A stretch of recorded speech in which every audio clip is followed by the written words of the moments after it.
So, hello everyone. So, this session is for MA sociology అండి. అంటే ఎవరైతే ఎంఏలో sociology చేస్తున్నారో వాళ్ళకి ఒక టాపిక్ అనమాట. అంటే పర్టిక్యులర్‌గా సోషియాలజీలో దీని మీద ఎగ్జామ్స్ కూడా అయితే జరుగుతుంది. సోషల్ స్టాటిస్టిక్స్ అని వాళ్ళకి ఉండడం అయితే జరుగుతుంది. సో, ఒక సెమ్ ఉంటుందనమాట. ఆహ్ సో, ఇప్పుడు దాని గురించి మాట్లాడుకుంటున్నాము. సో, అంటే ఇది మనకి యూపీఎస్‌సి సోషియాలజీలో ఉండదు. కానీ ఎవరైతే ఎంబీఏ చేస్తున్నారో వాళ్ళకి ఇది వెరీ, వెరీ ఇంపార్టెంట్ అనమాట. క సో, ఒక సెమ్‌లో ఖచ్చితంగా ఒక ఎగ్జామ్ అనమాట ఇది. ఓకేనా? సో, నెక్స్ట్ ఇప్పుడు చూద్దాం. ఫస్ట్ అసల 1 మినిట్. సి స్క్వేర్ అంటే ఏంటి అసల? What is C square? C square అంటే ఏంటి? Measure of actual difference between theory and fact. అంటే సి స్క్వేర్ అనే మెజర్మెంట్స్ అంటే ఏం యూజ్ చేస్తారంటే సి స్క్వేర్ మెజర్ ఒక measure of actual difference between థియరీకి ఫ్యాక్ట్ మధ్యన యూజ్ చేసే మెజర్మెంటే దాన్ని ఏమంటాం అంటే సి స్క్వేర్ అంటాం. If there is no difference, అసలు డిఫరెన్స్ లేకపోతే the chi square value is 0 అనమాట. ఓకేనా? అర్థమవుతుందా? Next, in sampling studies we should never accept that there will be perfect coincidence between actual and expected frequencies అనమాట. So never expect that there will be అంటే ఎప్పుడు కూడా expect చేయకూడదు. ఏంటి? సరిగ్గా యాక్చువల్ అండ్ ఎక్స్పెక్టెడ్ ఫ్రీక్వెన్సీస్ ఎప్పుడు కూడా coincide అవుతాయని చెప్పి ఎప్పుడు కూడా ఎక్స్పెక్ట్ అనేది చేయకూడదు. Next, correlation. There exist cause a connection between two series or group of data. Connection between two series or group of data. Value of plus వచ్చింది అనుకోండి పాజిటివ్ కోరిలేషన్ అంటూ, మైనస్ వచ్చింది అనుకోండి నెగిటివ్ కోరిలేషన్ అని చెప్పి అంటాం అనమాట. అర్థమవుతుందా? So next, nature of correlation అనమాట. So correlation is a technique which is used carefully and intelligently by a researcher to establish causal relationship between two series of data. అంటే మనకి నేచర్ ఆఫ్ కోరిలేషన్ అనుకుంటుంది ఒక technique అనమాట, which is used carefully and intelligently by a researcher అనేది use చేస్తారు కేర్ఫుల్గా అలాగే ఇంటెలిజెంట్గా to establish casual relation between two series of data. Types of correlations ఎన్ని ఉన్నాయంటే 3 టైప్స్: పాజిటివ్, నెగటివ్, అసలు ఏమీ కోరిలేషన్ కూడా ఉండదు అనమాట. సో పాజిటివ్ కోరిలేషన్ అంటే ఏంటి? Relationship between two variables in which both variables move in the same direction. Relationship between two variables, ఆ టూ వేరియబుల్స్ ఎలా మూవ్ అవుతాయి ఇన్ ద సేమ్ డైరెక్షన్, దాని మీద మనం ఏమంటాం? పాజిటివ్ కోరిలేషన్ అనమాట. నెగిటివ్ కోరిలేషన్ అంటే ఏంటి? High negative correlation indicates that the coefficient correlation value is negative but significant అనమాట. అర్థమైందా? నెక్స్ట్ ఇక్కడ కార్ల్ పియర్సన్ అనమాట సోషియాలజిస్ట్ గారు ఏం చెప్పారంటే coefficient of correlation is an extensively used mathematical method in which the numerical representation is applied to measure the level of relationship between linearly related variables. అంటే ఏంటి అక్కడ మనకి curl Pearson coefficient of correlation is an extensively used mathematical method అనమాట. బాగా ఈ mathematics మెథడ్లో బాగా ఇది యూజ్ చేస్తారు. In which the numerical representation is applied to measure the level of relation between linearly related variables. Coefficient of correlation is expressed by R అనమాట. Expressed by ఆర్తో represent చేయడం అనేది జరుగుతుంది. రేంజ్ అంటే ఏంటి? It is the simplest and the most straightforward measures of dispersion. ఓకేనా? Range అంటే ఏంటి? Simplest and most straightforward measure of dispersion. Next, inductive statistics అంటే ఏంటి? Also known as inferential statistics. ఈ ఇండక్టివ్ స్టాటిస్టిక్స్ని ఏమని పిలుస్తారంటే also known as inferential statistics is a branch of statistics that focuses on drawing conclusions, generalizations, predictions and estimations about a larger population based on data obtained from samples అనమాట. అంటే inductive statistics also known as ఏమంటారంటే inferential statistics అని చెప్తారు.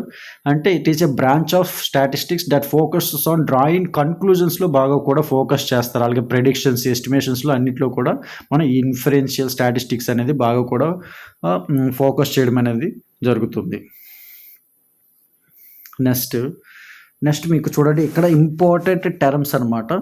ఒక meaning, research paper is a brief report of research work based on primary data and secondary data అనమాట. రెండుని కూడా based on చేసి రీసెర్చ్ పేపర్ అనేది రిపోర్ట్ అనేది తయారు చేస్తారు. రీసెర్చ్ డేటా అంటే ఏంటి? It is any information that has been collected, observed, generated, created to validate original research findings అనమాట. దాన్ని మనం ఏంటంటే రీసెర్చ్ డేటా అనమాట. Next, sources of secondary data includes ఏమొస్తాయి? బుక్స్, జర్నల్స్, న్యూస్ పేపర్స్ అనమాట.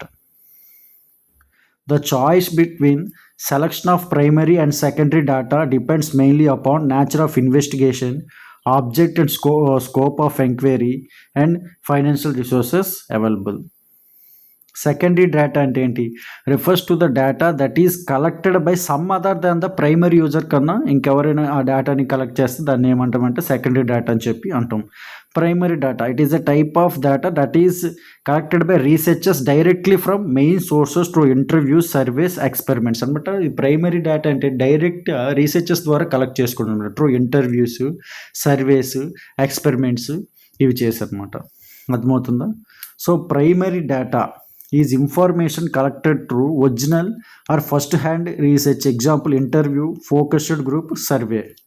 Primary data is information collected through original or first-hand research. Example, interview, focused group, survey. Advantages of primary data: a higher level of control, better accuracy, up-to-date information. Advantages of secondary data include it is economical, it saves efforts and expenses, helps to make primary data collection more specific. Letter and also provide useful and reliable material on many social problems, throwing light upon more intimate aspects of an event and clarify the stand taken by a person అనమాట. అంటే letter రాస్తాం కదా, so అట్లాంటిది ఏంటి మనకి useful and reliable material many ఒక social problems గురించి తెలియచేసి ఒక ఇంటిమేట్ అనమాట. స్టాండ్ టేకెన్ బై ఒక పర్సన్ రాసేది దాన్ని ఏమంటారు అంటే లెటర్ అని చెప్పి అంటాం. మెజర్మెంట్ అంటే ఏంటి? It is the process of obtaining data. It may be defined as the assignment of numerals to characteristics of objects, persons or events according to scientific rules. అంటే మెజర్మెంట్ ఏంటి? ప్రాసెస్ ఆఫ్ obtaining డేటా అనమాట. అలాగే it may be defined as measurement, assignment of numerals to characteristics of objects, persons, events according to scientific rules, assignments of numerals అనమాట. దాన్నే మనం ఏమంటామంటే measurement అని చెప్పి అంటాం. Next, the possible source of variation in scores among a group of subject to measuring instrument includes ఏంటంటే additional stable characteristics, short term characteristics, situational characteristics అనమాట. Validity అంటే ఏంటి? Freedom from systematic errors of a measurement. అంటే ఒక systematic errors of a measurement నుంచి freedom వచ్చేది ఏంటంటే validity అనమాట. నెక్స్ట్, కన్స్ట్రక్ట్ వ్యాలిడిటీ అంటే ఏంటి? Evaluates whether a measurement tool really represents the thing we are interested in measuring. Construct validity అంటే ఏంటి? Evaluates whether a measurement tool ఒకటి ఉంటుంది, represents the thing we are interested in measuring అనమాట. దాన్ని construct validity అంటారు. Content validity అంటే ఏంటి? Assess whether a test is representative of all aspects of the construct. ఏదైతే టెస్ట్ అది ఆల్ ఆస్పెక్ట్స్ ఆఫ్ కన్స్ట్రక్ట్లో ఏవైతే రిప్రజెంట్ అయి ఉంటుందో దాన్నే మనం ఏమంటామంటే కంటెంట్ వ్యాలిడిటీ అంటాం. Face validity consider how suitable the content of a test seems to be on the surface. How suitable ఆ కంటెంట్ ఆఫ్ టెస్ట్ అంత సూటబుల్ అవుతుంది ఆన్ ద సర్ఫేస్, దాన్ని మనం ఏమంటామంటే ఫేస్ వ్యాలిడిటీ అని చెప్పి అంటామన్నమాట. Next, criterion validity evaluates how well a test can predict a concrete outcome or how well the results of your test approximate the results of another test. Criterion validity అంటే ఏంటి? Evaluates how well a test can predict. ఒక test మనం ఎలా predict చేస్తామో తన outcome ఏంటి, ఎలా results వస్తాయి, దాన్నే మనం ఏమంటామంటే results of another test is called criterion validity అని చెప్పి చెప్తాం అనమాట. అర్థమవుతుందా? నెక్స్ట్, రియలబిలిటీ అంటే the extent to which raters or observers respond the same way to a given phenomena is one measure. The extent to which raters or observers respond the same way to a given phenomena is one measure అనమాట. Raters observers respond the same way, దాన్ని మనం ఏమంటామంటే reliability అని చెప్పి అంటాం. Next valid అంటే ఏంటి? Reliability is necessary but not sufficient for establishing a method or metric. అంటే ఏంటి? రిలయబిలిటీ, వ్యాలిడ్ అంటే ఏంటి? రిలయబిలిటీ అంటే మనకు కావాలి కానీ నాట్ సఫిషియంట్, ఒక మెథడ్ని ఎస్టాబ్లిష్ చేయడానికి అదైతే సరిపోదు, దాని మనం ఏమంటాం అంటే వ్యాలిడ్ అని చెప్పి అంటాం. టెస్ట్ రీటెస్ట్ మెథడ్ అంటే ఏంటి? Measures the consistency of the same test over time. కన్సిస్టెన్సీని మెజర్ చేస్తుంది, దాన్నే మనం ఏమంటామంటే టెస్ట్ రీటెస్ట్ మెథడ్ అని చెప్పి అంటూ ఉంటుంది. Measures the consistency of the same test over time, దాన్ని టెస్ట్ రీటెస్ట్ మెథడ్ అని చెప్పి అంటాం. ఇంటర్రేటెడ్ మెథడ్ అంటే ఏంటి? Measures the consistency of the same test conducted by different people. ఈ రెండిట్లో డివిజన్ చూడండి. టెస్ట్ రీటెస్ట్ మెథడ్ అంటే ఏంటి? Consistency of same test over time. ఇక్కడ same the measures the consistency of the same test conducted by different people, దాన్ని మనం ఏంటంటే ఇంటర్రేటెడ్ method అని చెప్పి అంటాం. డిఫరెంట్ పీపుల్ అంటే ఏంటి? ఇంటర్రేటెడ్ మెథడ్ అని చెప్పి చెప్తాం. Next parallel forms. Measures the consistency of different versions of a test which are designed to be equal. Consistency of different versions of a test which are design to be equal at that మనం ఏమంటామంటే parallel forms అని చెప్పి అంటాం. Internal consistency checks. The internal consistency checks ఏంటి? Measures the consistency of the individual items of a test అనమాట. Internal consistency checks ఏం చేస్తుంది? Measures the consistency of the individual items of a test. So you can improve interrater reliability by doing. ఎలాగ improve చేస్తారంటే clearly define your variables and the methods that will use to measure them.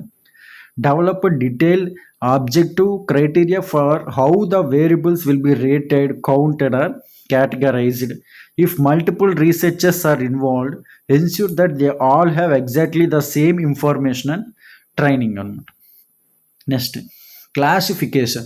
Classification అంటే ఏంటి?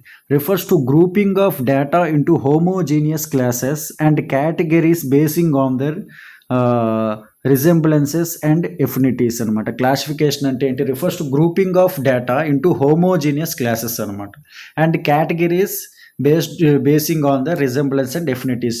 Group or class category అంటే ఏంటి? Has to be determined on the basis of the nature of data and the purpose for which it is going to be used అనమాట. Group or class category has to be determined on the basis of the nature of data. Group or class category అంటే రెండు కూడా ఒకటే. ఏంటంటే has to be determined on the basis of the nature of data, the purpose which going to be used that data, దాన్ని ఏమంటామంటే group or class category data. Purpose of classification include to condense the mass of data, to impart purposiveness to the data, to bring out the points similarity and dissimilarity. Characteristics of an ideal classification involve any classification is a scientific in nature. The classes must not overlap. The basic principle of classification should be retained throughout. Variable. It is a characteristics that can be measured and that can assume different variables. Variable అంటే ఏంటి? It is a characteristics that can be measured and that can assume different values అనమాట. Measure అలాగే assume, మనం ఒక different వాల్యూస్ని assume చేసుకుంటూ దాన్ని ఏమంటామంటే వేరియబుల్ అని చెప్పి అంటాం. ఓకేనా? నెక్స్ట్ క్వాలిటేటివ్ వేరియబుల్ అంటే ఏంటి? Refers to A characteristics that cannot be quantifiable. అంటే దాన్ని క్వాలిటేబుల్ వేరియబుల్ అని చెప్పి అంటాం. నామినల్ వేరియబుల్ అంటే ఏంటి? One that describes a name, label or category without natural orders. Sex and type of dwelling are examples of nominal variables అంటే ఏంటి? Name, label, category without natural order అనమాట. న్యాచురల్ ఆర్డర్ అని ఉండదు, దాన్ని మనం ఏమంటాం? నామినల్ వేరియబుల్ అని చెప్పి అంటాం. ఆర్డినల్ వేరియబుల్ అంటే ఏంటి? Variable is a variable whose values are defined by and order relation అనమాట. బిట్వీన్ డిఫరెంట్ కేటగిరీస్ ఒక ఆర్డర్ రిలేషన్, దాన్ని ఆర్డినల్, అందులో ఉంది చూడండి, ఆర్డర్ రిలేషన్, ఆర్డినల్ వేరియబుల్, దాన్ని మనం ఏమంటామంటే ఆర్డినల్ వేరియబుల్ అని చెప్పి అంటాం. నెక్స్ట్ న్యూమరిక్ వేరియబుల్ అంటే ఏంటి? A quantifiable characteristic whose values are numbers except numbers which are code standing upon for categories. Numeric variable అంటే నంబర్స్ అన్నమాట. Characteristics whose values are numbers. That is called numeric variable. Without natural order అంటే మనకి nominal variable. Ordinal అంటే order relationship, దాన్ని మనం ఏమంటామంటే ordinal variable అని చెప్పి అంటాం. కంటిన్యూస్ వేరియబుల్ అంటే ఏంటి? Can assume an infinite number of real values within a given interval. Continuous అంటే ఇన్ఫినైట్ నెంబర్ అనమాట, అన్ని కూడా రియల్ వాల్యూస్, ఇన్ఫినైట్ నెంబర్స్, దాన్ని మనం ఏమంటున్నాం కంటిన్యూస్ వేరియబుల్స్ అని చెప్పి అంటాం. Next discrete variable can assume only a finite number of real values within a given and interval. Discrete అంటే ఓన్లీ ఫైనైట్ నెంబర్స్, ఇన్ఫైట్ అయితే కంటిన్యూస్, ఫైనైట్ అయితే మనకి discrete variable. Are those are ఇన్యూనరీ divisible into a smaller and smaller fractional units అనమాట. Divisible into smaller and smaller fractional units according to exclusive method. అంటే ఏంటి? Classification the upper limit of every class interval is equal to the lower limit of the higher class interval and the upper class limit is not included in the corresponding class according to exclusive method. According to exclusive method, ikkada enti exclusive method? According to exclusive classification, the upper limit of every class interval is equal to the lower limit of higher. According to exclusive method, the upper limit of every class interval is equal to the lower limit of higher class interval and upper class limit is not included in the corresponding. Ante upper so upper limit of every class interval is equal to the lower class interval అనమాట. దాన్నే మనం ఏమంటామంటే exclusive method. Inclusive method అంటే both the limits of class are included in the same class itself, దాన్నే మనం inclusive అంటే included both కూడా, దాన్ని ఇంక్లూజివ్. ఎట్రిబ్యూట్ అంటే ఏంటి? Defined as a qualitative or characteristics of a person, place or thing, దాన్నే మనం ఎట్రిబ్యూట్ అని చెప్పి అంటాం. Quality or characteristics of a person, place or thing, దాన్ని ఎట్రిబ్యూట్ అని చెప్పి అంటాం.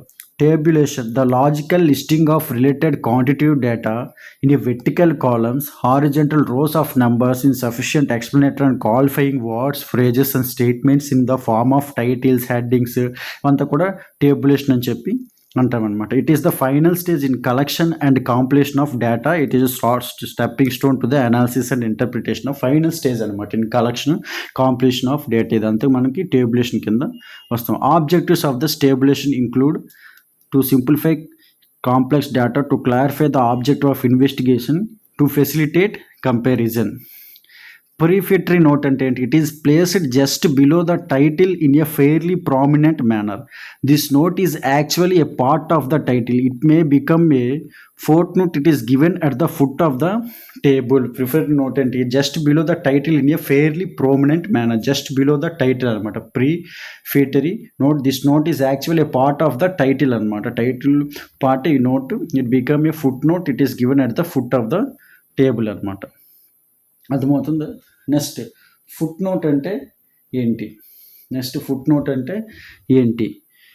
Maybe key to the title or to any column or row headings and it identify symbols such as star plus ఇవన్నీ symbols ఉంటే దాన్ని మనము foot note అని చెప్పి అంటాం అనమాట.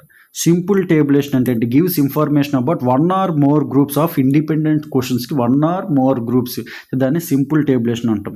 1 way table, 2 way table, 3 way table ఉన్నాయి. ఏంటో చూడండి. 1 way table simple table are single క్యారెక్టరిస్టిక్స్ని మనం 1 వే టేబుల్ అంటాం.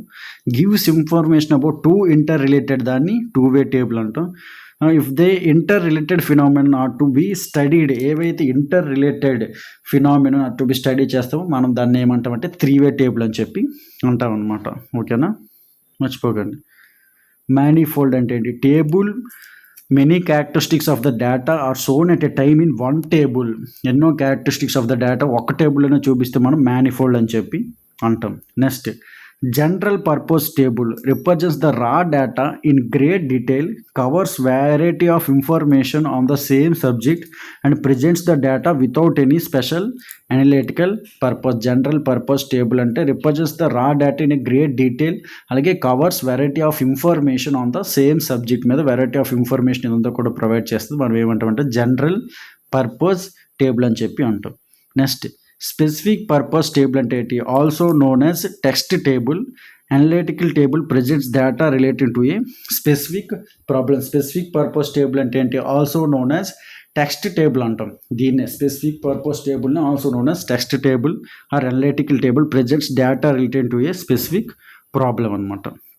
Next original tables also known as classification tables original tables అని చెప్పి అంటాం. సో ఈ which was initially collected from original data in the form of averages coefficient would be, అంటే initially collected from ఎక్కడ ఉంది original data, దాన్నే original tables అని చెప్పి అంటాం. Graph it is general used for representing continuous and time series. Histograms అంటే ఏంటి? Consist of a set of continuous columns whose heights are proportional to class frequencies any whose widths are proportional to the size of the class intervals of the variable. Consist of set of columns and heights are proportional to class frequencies and whose widths are proportional to the size of the class intervals of the variable. దాన్ని మనం histograms అని చెప్పి అంటాం. used ఏంటి? histograms use data or numerical. You want to be set the shape of the data's distribution, especially when determining analyzing whether a process can meet the customer's requirement.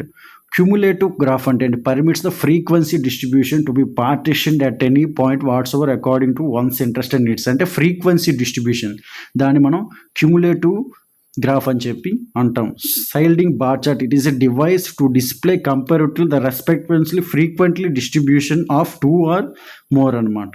Frequency 2 or more populations, white male, non white male, white female and non white female, దాన్ని మనం ఏమంటామంటే sliding bar chart అనమాట. Display comparative the respect frequently distribution of 2 or more populations అనమాట. Cumulative graph అంటే frequency distribution to be partitioned at any point according to one's interest and need.